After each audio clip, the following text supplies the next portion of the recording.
What's up guys, do you know what's worse than owning property? It's owning the wrong type of property. I've seen people lose their savings, get stuck with non-paying tenants, or worse, end up with a house that they can't even sell. And in most cases, the warning signs were there, they just didn't know how to spot them. In just 8 minutes, I'm going to show you exactly how I spot a bad property investment before it eats your money and your peace of mind. So let's jump straight into it. The first thing is location is everything. But not every location is worth your money. When I scout a property, I zoom in the area first. If there's no tar roads, limited access to schools or hospitals, and the nearest grocery store is a 30-minute taxi ride, that's already a problem.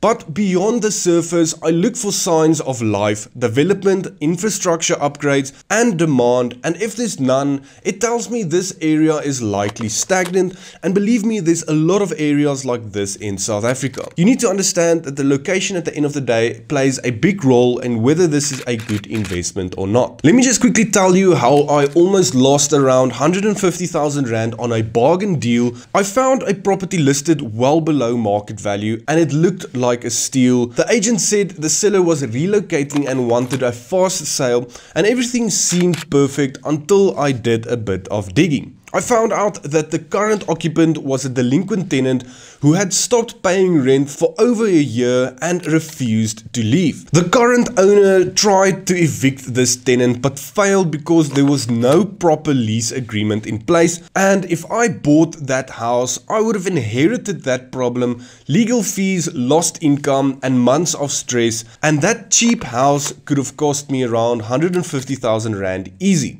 So I just walked away. Sometimes you need to walk away. Number 2 is rental demand. This is the next thing that I check, and a beautiful house means nothing if no one wants to live there. I'll check online listings, but more importantly, I'll go to the area and see for myself. If I see to let signs everywhere or properties sitting vacant for months, it tells me the demand for this property is weak. One time I viewed a beautiful unit and the pictures online were sharp and the finishes looked modern, but on the drive there I counted 5 other units in the same street which is empty, and that's when I knew nice place but bad investment. It's always a good idea to do some on the ground market research to find out things that you can't find online. Number 3 is overpriced properties are everywhere, especially when agents sense you are a new buyer. I always compare the asking price with recent sales in the area,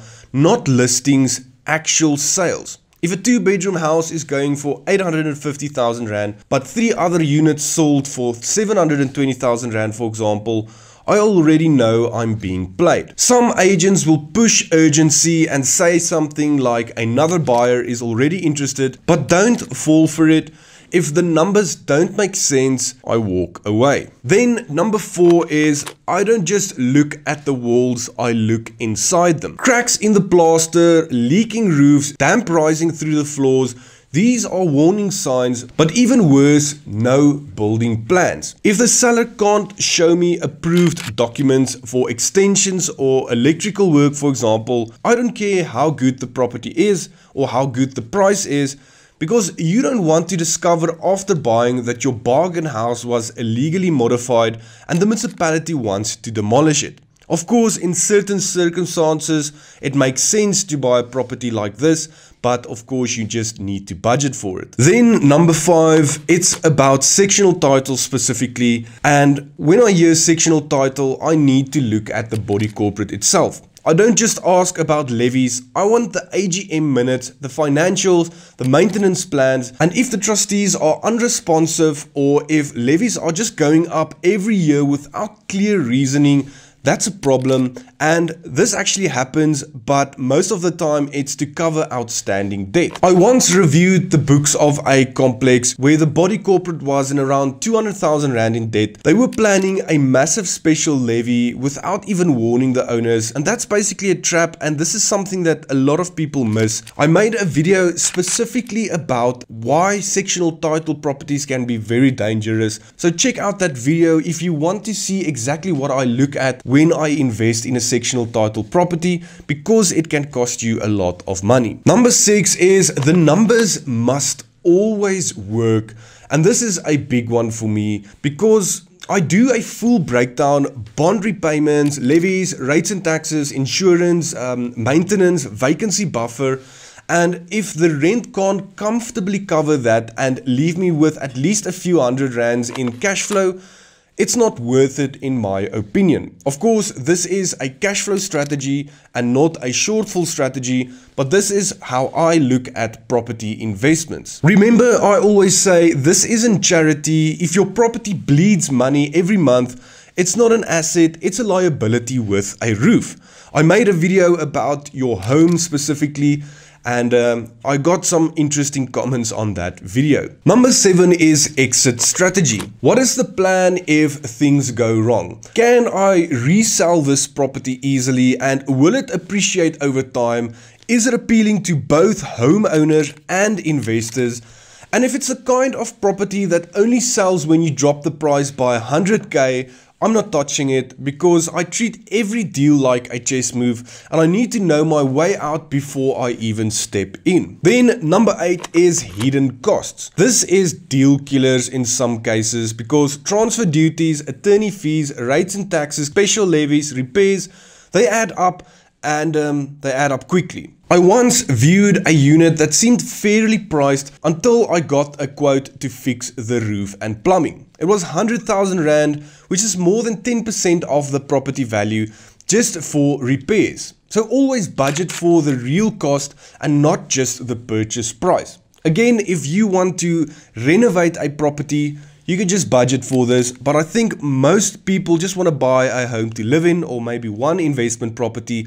And these are things that you need to look at. Number 9, and this one is based on emotions again, it's desperation makes bad decisions look like good deals.